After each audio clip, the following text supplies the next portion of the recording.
J'ai commencé la musique à l'âge de 8 ans. J'ai suivi les cours de musique, j'ai appris les théories musicales et ça m'a donné envie de composer mes propres œuvres et de collaborer avec d'autres musiciens.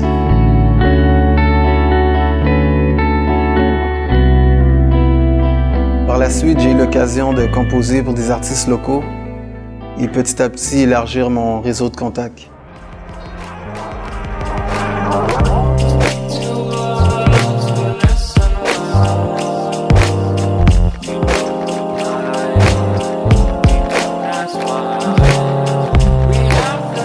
J'ai vraiment développé ma technique artistique, mais en négligeant un peu le côté business. Comment faire sa promo, comment entretenir ses relations professionnelles, comment structurer son travail et son emploi du temps.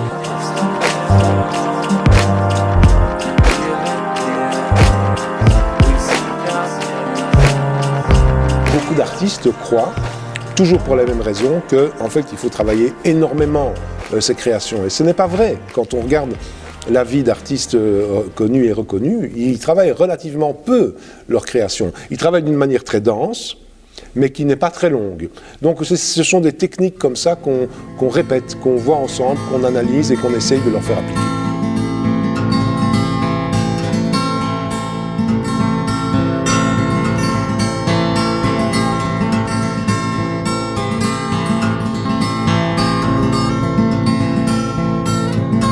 Cette formation, basée sur deux concepts très simples, savoir-être et savoir-faire, résume le travail, résume cette formation et résume l'objectif artistique à atteindre. Le savoir-être, c'est se présenter, savoir se présenter, c'est savoir donner à l'autre l'envie de collaborer. Depuis plusieurs années, j'aspire à travailler comme travailleur autonome dans le domaine des arts.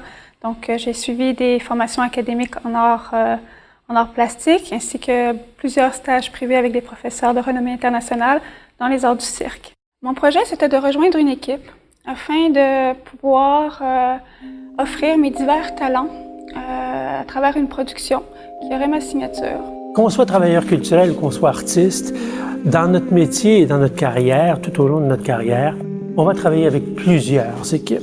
Alors donc, il faut avoir ce sens de la répartie avec les autres. Cette formation-là, c'est de dire, regardez, vous pouvez et vous devez travailler ensemble.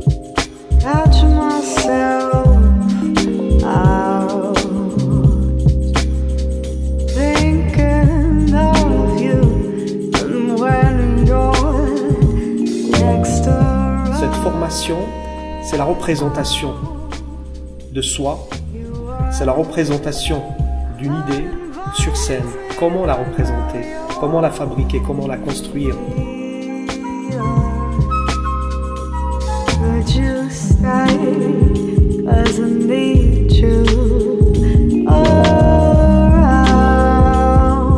La spécificité majeure, c'est l'implication. Il y a un proverbe chinois qui dit « montre-moi et je verrai, implique-moi et j'apprendrai ».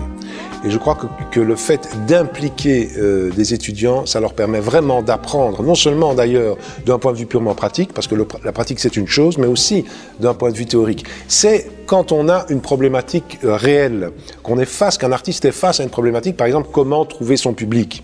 Eh bien à ce moment-là, ça va l'intéresser beaucoup qu'on lui apprenne la théorie du marketing, de savoir comment on fait pour déterminer un public.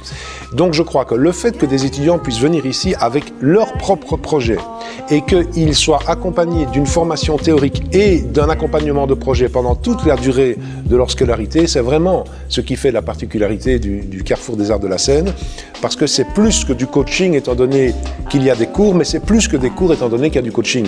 Donc c'est vraiment ça le cœur de cette formation.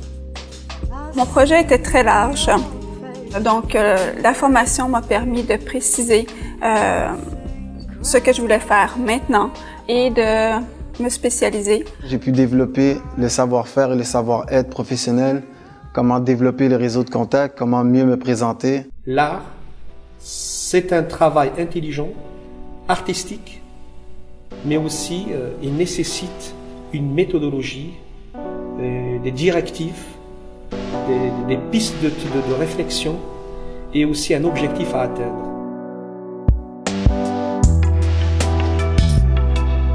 Il y a une centaine de métiers, professions et de disciplines différentes qui sont reliés directement ou indirectement à la scène. La mission de la formation, c'est de propulser votre projet dans le milieu artistique et de créer des opportunités pour lancer votre carrière.